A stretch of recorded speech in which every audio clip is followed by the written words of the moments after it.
자꾸 그 개념을 익혀야 될 것 같아요. 첫 번째 보겠습니다. 한국이 발행한 수표 100원이 미인출 상태다.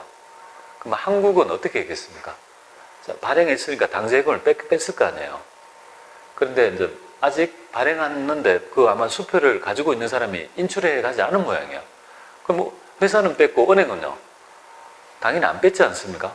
그러니까 은행도 빼야 될 거 아니겠습니까? 그러니까 여기에 요거는 은행에서 조정해야 돼요. 은행에서 요만큼은 뭡니까? 마이너스 100원 빼야 된다 이거죠. 은행에서 해야 된다. 여기 1번이거죠. 두 번째, 한국이 거래처로부터 은행에 입금해서 수표가 부도가 처리되었는데 부도는 누가 합니까? 은행에서 알잖아요.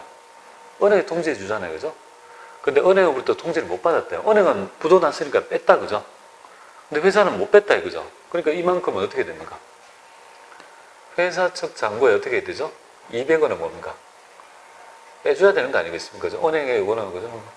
이건 빼고 그죠? 자, 세 번째 볼게요.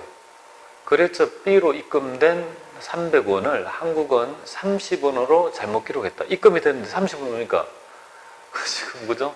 270원만큼은 덜 입금 잡았다 이 말이잖아요. 그러니까 회사 입장에서 회사 쪽에 조정하고 얼마를 플러스해야 됩니까? 270원을 올려야 되는 거 아니에요? 그죠? 충분히 이해되죠? 그죠? 여기까지나. 네 번째, 거래처 C에 대한 외상 판매 대금 400원을 은행에 추심하였고 추심 수수료 200원이 인출되었다. 20원이 인출되었다. 네. 그러나 한국은 추심 및 추심 수수료를 인식하지 못했다. 즉, 이 말은 은행이 추심을 했어요. 아마 기간이 돼서 추심을 400원을 받았죠. 수수료 얼마 빠졌어요? 20원 빠졌죠. 그러면 실제로 더 입금된 게 얼마예요? 380원만큼은 뭐예요? 더 그죠? 입금이 된 거 아니겠습니까? 회사는 아무도 인식 안 하니까 회사에 얼마 잡아야 되죠? 회사는 플러스 얼마 됩니까? 380원 잡아야 된다 이 말이잖아요. 왜냐하면 400원이 추심했으니까 입금되었고 그 다음에 은행 수수료가 200원, 20원 나갔으니까 결국은 플러스 할 금액은요 380원을 더 잡아야 되는 거 아니에요. 그죠? 얘를 따지는 걸 그죠? 우리가 은행에 안 다니거나 이 회사 거래를 안 해본 분들은요 얘가 되게 힘들어요. 굉장히 헷갈리는 부분이에요. 그러면 요것만 되면 어떻게 됩니까? 여기 1번이라 하고 여기 2번, 3번, 4번이라 하면 1번은 어디입니까? 여기에서 조정 은행 쪽에서 100원을 뭡니까? 100원을 빼면 될 것이고 그 다음에 그죠? 회사 측은 뭐예요? 여기 회사 측은 2번, 3번, 4번은 어떻게 됩니까? 회사 측에서 이거는 200원을 빼고 얘는 270원을 더하고 얘는 380원을 더하는 거 아니겠습니까? 그러면 팁이 있다면 이 거래가 은행인지 그죠? 은행인지 회사만 알면 요거는 잘 모르겠지만 회사다. 금액을 잡으면 회사라고 하면 요거는 은행에 해당되는 요거 하나밖에 없는 거 아니에요. 그죠? 그러면 요거에서 요거를 빼게 되면 100원을 빼게 되면 얼마가 되겠습니까? 그거 1450원이 되잖아요. 그죠? 그죠? 그러면 이 금액이 요거 하나라고 하면 요것도 뭐예요? 1450원이 돼야 되는 거죠. 물론 이거를 검증하면 이 금액이 될 건데, 그죠? 정답은 이제 3번이 될 거예요. 근데 요거를 다 더했을 때 뭡니까? 이게 1450원이 아니라면 있죠.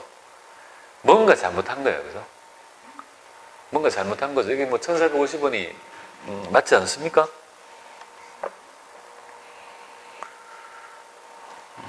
맞겠죠. 그죠? 270원 해서 하시면 다 합하면 어떻게 됩니까? 다 합하면 450원 플러스가 되겠습니다.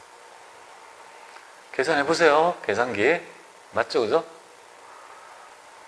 맞아요. 그냥 450원 200원 270원 380원 왜 그래요? 그죠? 하세요. 그러니까 그렇게 해서 이거 산수를 좀 하세요. 그러면 이렇게 하면 돼요. 극단적으로 보면 얘를 막 헷갈리게 하면요 요거는 은행에서 조정할 거 아니야? 만약에 그것만 알면 어떻게 됩니까? 은행에서 조정할 거 하나만 구해가지고 뭡니까? 이 답을 맞추실 수 있는 거 아니에요. 그러니까 이거 접근할 때 보면 도대체 조정을 어디에 해야 되는지를 그죠? 그걸 아는 게 팁이다 이렇게 보면 되겠습니다. 그래서 어렵지만 조금 계속 해보시면 할 수 있을 거라고 봐요. 예, 보통 제가 이거 강의해 보다 보면 얘를 꽤 어려워해요. 헷갈려 하고요. 저도 그랬던 것 같아요. 막 헷갈리는데 잘 보시면 되겠습니다. 30분 보겠습니다. 얘는 지금 보면 우리가 하나의 예를 가지고 있죠. 상당히 많은 걸 물어보고 있습니다. 그래서 주식 A, B가 있는데 취득을 얼마 했냐면 이 취득원가는 500원 했어요. 취득원가 500원 했고 얘는 600원 했대요. 취득원가. 취득원가라고 해서 이거 주고 샀다. 근데 A는 단기매매 금융자산이라고 가정하고 이거는 매도 가능 금융자산이라고 가정해보자 이 말이죠. 그죠? 자, 그럴 경우에 여러 가지 예를 지금 물어보고 있습니다. 첫 번째, 이런 문제는요. 하나하나의 지문을 가지고 해보되 여러분이 알아야 될 점은 평가는 단기매매 금융자산은 단기손익이고 매도가능증권의 평가손익은 자본계정으로 처리하니까 단기순이익에 영향이 없다는 겁니다. 자, X1년도에 보면 단기순이익은 30원에 증가한다. 요거 보세요. 플러스 얼마입니까? 50원 이렇게 하면요. 마이너스 뭡니까? 떨어지잖아요. 그죠? 근데 요거는 매도가능 금융자산은 IS가 아니잖아요. 그죠? 자본을 처리하니까 요것만 해당이 되니까 요거는요. 50원이 증가한다. 그러니까 얘는 틀린 거고요. 틀렸고요. 두 번째 보겠습니다. X1년도에 기타 포괄손익 누계액은 50원이 증가한다. 50원이 아니고 뭡니까? 그것도 틀렸다. 그죠? 20원이 뭡니까? 감소한다. 이렇게 보면 돼요. 틀렸고, 그 다음에 X2년 말 기타 포괄손익 누계액에 표시된 매도 가능 금융자산은요, 30원이다. 얘는 떨어지고 다시 올랐잖아요. 그죠? 올랐으니까 결국 올라갈 때 항상 어떻게 됩니까? 요 금액에서 요 금액이 순액으로 남죠. 중간에 떨어진 것만큼은 회복할 때 상계되고 잔액이 남은 게니까 요거는 요거 금액은 30원이다. 이거 맞네요? 요거는 어떻게 되느냐면 이렇게 돼요. 여기에서 지금 평가가 이렇게 되잖아요. 그죠? 여기에 뭐가 한번 봅니다. 여기에서 이전에 평가 손실이 그죠? 평가 손실이 20원 있잖아요. 그러면 여기서 올라간 금액은요. 50원이 올라갈 거잖아요. 그죠? 그러면 50원이 올랐어요. 50원이. 요 금액에서 50원 올랐죠. 그러면 매도 가능 금융증권 50원이 올랐어요. 그러면 여기에 매도 가능 증권 평가 이익이 50원이 아니고 여기에 있는 떨어진 마이너스부터 먼저 뭡니까? 떨어진 만큼 회복하고 매도 가능 증권 평가 손실부터 우선 상계하고요. 나머지 부분이 뭐예요? 20원부터 먼저 상계하고 그 다음에 뭐예요? 30원이 되니까 매도 가능 증권 평가 이익에 있죠. 30원이 여기 맞는 거예요. 이렇게 될 것이고 그 다음에 단기순이익은 X2년도의 단기순이익은 얼마야? 10원이 증가한다? 뭐 요거에서 요거 하면 또 얼마 떨어졌어요? 70원 뭐야? 30원이 아니고 50원이니까 70원이 떨어졌네요. 마이너스 70원이 감소한다 이렇게 보면 돼요. 그리고 X3년도에 그죠? 금융자산의 처분이익은 어떻게 되냐면 처분은 요거 할 거 아니에요. 그죠? 요 상태에서 이렇게 할 거예요. 그럼 처분 손실은요?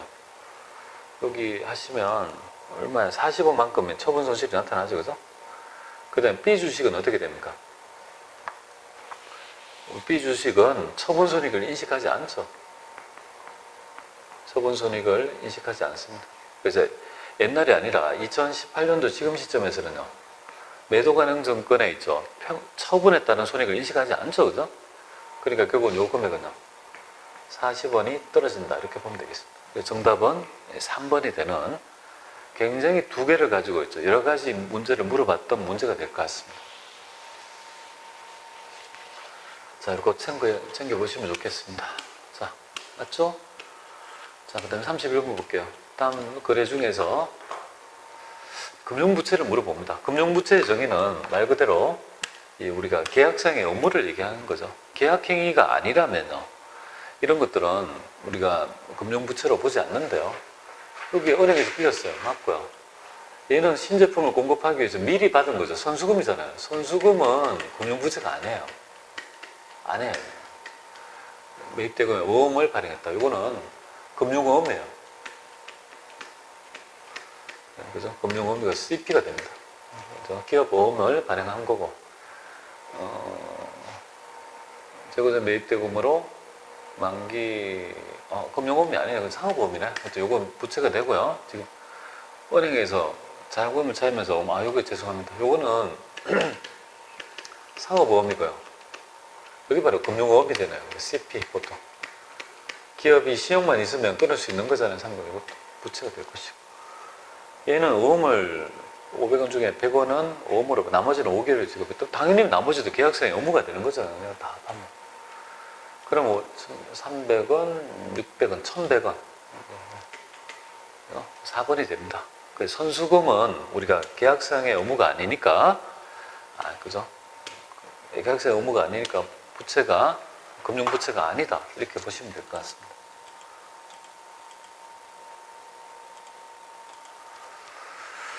자, 그 다음에 우리 32번 보겠습니다. 여기서부터가 바로 원가가 되겠습니다. 자, 원가가 될 건데요. 8문제가 나왔죠, 그죠? 보통 8문제 32번부터니까 30번, 31번, 32번. 아니네, 9문제죠, 그죠? 9문제가 배치되고 있습니다. 한번 보죠. 여기 보면 ABC에 관한 얘기를 하고 있습니다. 활동기준 원가. 자, 활동기준 원가는 그죠? 제조간접비의 급격한 증가 때문에 활동에 따라 그죠? 원가 동의를 정해서 원가를 배분함으로써 좀 더 정확한 원가 계산을 하는 모형이 되겠습니다. 자, 그런데 여기에서 보니까 단기에 그죠? 물어보는 답이 단기에 생산된 제품의 그러니까 50단위의 총제조 원가는 얼마냐 이 말이죠, 그죠? 그러니까 여기에 제품 한 단위를 만들기 위해서 어떤 부분이 들어요. 그러면 결국은 우리가 중점적으로 알아야 될 점은 제품 한 단위 만드는데 뭡니까? 한 단위 만드는데 원가가 얼마나 드는지가 있죠. 주요한 논점이 되겠습니다. 그러면 여기서 보면 제품 단위당 직접 재료비는요 100원이 든대요, 그죠? 직접 재료비는 100원이 든다. 그럼 직접 재료비는 여기에 뭡니까? 직접 재료비는 한 단위 만드는데 100원이 든대요. 100원이 든대요. 그러면 직접 재료비 빼고 뭐예요? 직접 노비하고 제조 간접비는 가공원가죠, 그죠? 전환원가에 대해서는 다음과 같은 활동을 줘서 활동에 따라 이제 배분하게 됩니다. 그럼 일단 먼저 우리가 이제 활동에 따른 원가를 우리가 이렇게 뽑아야 되는데요.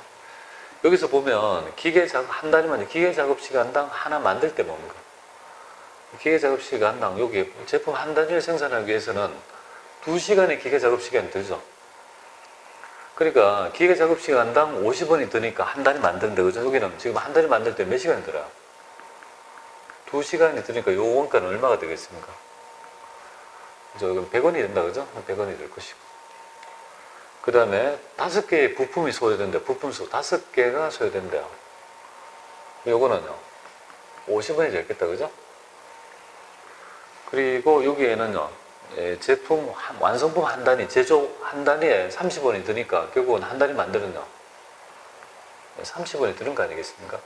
그럼 다 합하면 제품 한 단위 만드는 데 있죠. 들어간 직접 재료비가 있고 나머지 원가는요 우리 직접 노무비하고 제조 간접비가 되는 거 아니겠습니까? 그럼 이 금액은 280원이 되겠습니다. 그죠? 근데 지금 몇 단위 만든다고요? 50개 만들 때 들어가는 원가니까 다 합하면 결국은 14,000원이 되겠습니다. 정답은 3번이 되겠습니다. 자, 우리 활동 ABC 원가 기본적인 있죠. 내용 학습하시고 하면 어렵지 않게 하실 수 있습니다.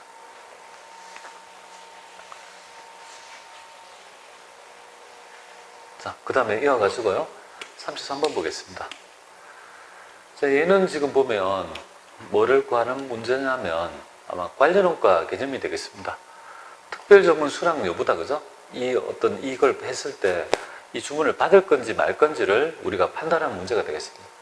그럴 때 첫 번째는 정분 수익을 구하면 되겠죠. 정분적분법에 따라 정분 수익하고 정분 원가 구해가지고 정분 이익을 구하면 되겠습니다. 이걸 통해서 그죠? 우리가 어떤 의사결정을 하는 거 아니겠습니까? 유불에 따라 합리적 의사결정을 하는 거 아니겠습니까? 되겠습니다. 자, 그러면 한번 정분 수익 한번 보겠습니다. 자, 지금 내년도 예정 생산량이 2,000단위를 기준으로 기준으로 편성했을 때 이렇게 돼요. 그럼 변동비는 다 합하면 8원이 되겠습니다. 고정비는 하나당 아마 3원이 5원이 되는 모양이에요. 이렇게 해서 예산을 편성했는데, 그죠? 한국은 거래처로부터 단위당 12원에 제품 10단위를 구매하겠다는, 그죠? 특별 주문을 받았대요. 그러니까 어떤 거래처에서, 야, 100단위 내가 구매할 텐데 내가 12원 줄게. 뭐 이렇게 거래를 해왔던 거예요. 그럼 만약에 이거를, 그죠? 특별 주문을 만약에 수락하면 어떻게 됩니까? 이만큼은 돈이 100단위에서 뭔가 12원이 들어올 거니까 이만큼 1200원만큼은 뭐야? 돈이 들어올 거 아니겠습니까? 그죠? 이만큼 돈이 더 유입될 거 아니겠습니까? 그런데 만약에 한국이 특별 주문을 생산하는데 필요한 여유 생산 장비가 충분히 확보하고 있으나, 그러니까 여유는 있어요. 이걸 더 100개를 만들어 주더라도 기존의 설비를 활용할 수 있는 여유는 있어요. 하지만 이제 더 만드니까 초과 업무로 인해서 특별 주문 단위당 뭐예요? 2원의 원가가 더 발생한다 이 말이에요. 그러면 어떻게 되냐면 100개를 만들 때 들어가는 있죠. 원가가 이거 얼마입니까? 변동 원가? 8원이잖아요. 그죠?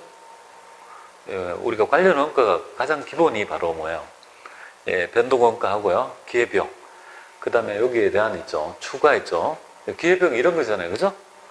그럼 8원이 이렇게 되면 800원이 뭐예요? 나갈 것이고.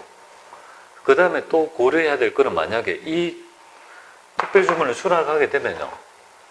초과 근무가 일어나니까 이 100단위 만드는데 한 단위당 얼마씩 더 들어가는 거예요. 2원의 원가가 더 들어가는 거잖아요. 그죠? 그럼 이만큼 200원이 더 들어갈 거 아니겠습니까? 그러면 요거를 딱 해보면 요거는 100원이 되잖아요. 그죠? 1000원이 될 거 아니에요. 그죠? 그러면 돈 받는 거랑 돈 나가는 걸 비교해보면 결국은 플러스 뭔가 200원이 늘어날 거 아니겠습니까? 그러면 우리는 어떤 의사결정할까요? 당연히 그죠? 이 특별 주문을 수락한다 이렇게 보면 돼요. 정답은 1번이 된다. 그죠? 이 자료가 많이 있지만 내가 필요한 요소만 딱 정확하게 뽑아내면 그렇게 어렵지 않게 구할 수 있어요. 이 부분. 이거 의사결정 모형 참고해 보면 돼요.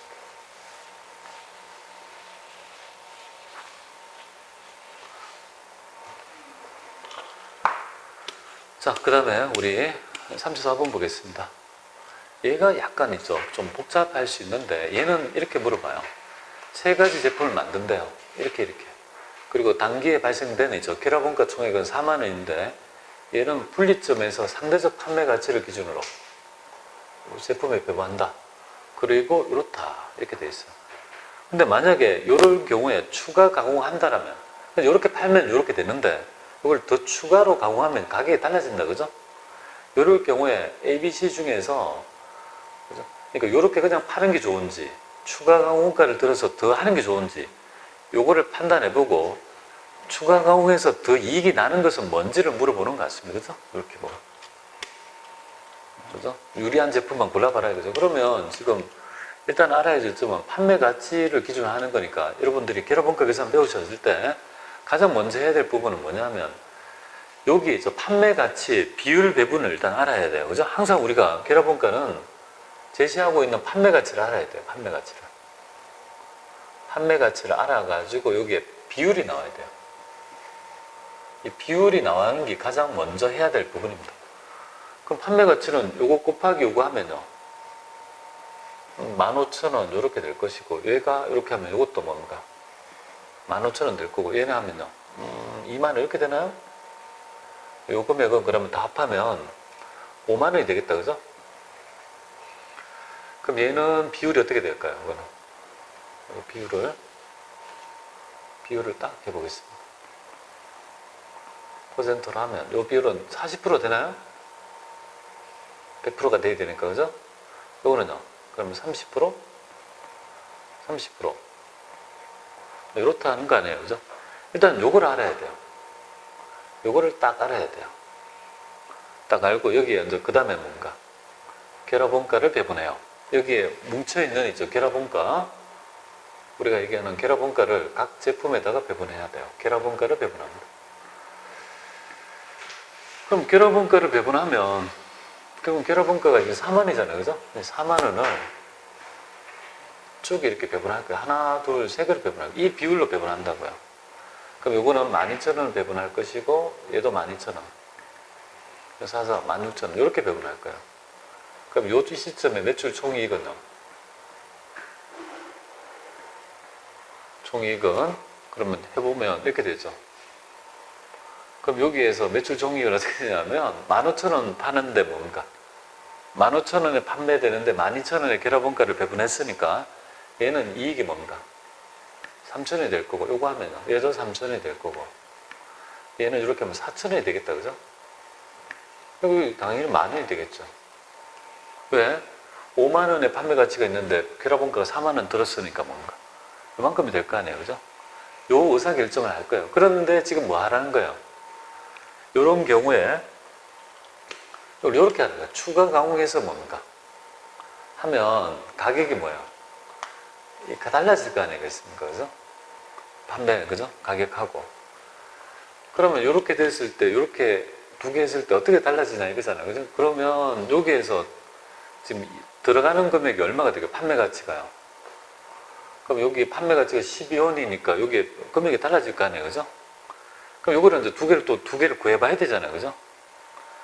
그러면 요거는 지금 어떻게 구할까? 여기에서 결합원가가 배분되어 있는 금액이 요만큼이니까 그러면 A, B, C를 제가 해볼게요. A, B, C. 여기 지금 A, B, C니까 A와 B, C니까 그러면 지금 현재 이거를 팔면 몇 단위가 되겠습니까? 여기 지금 1,500, 1,000이니까 여기 지금 보면 여기 이제 1,500단위 하고, 그죠?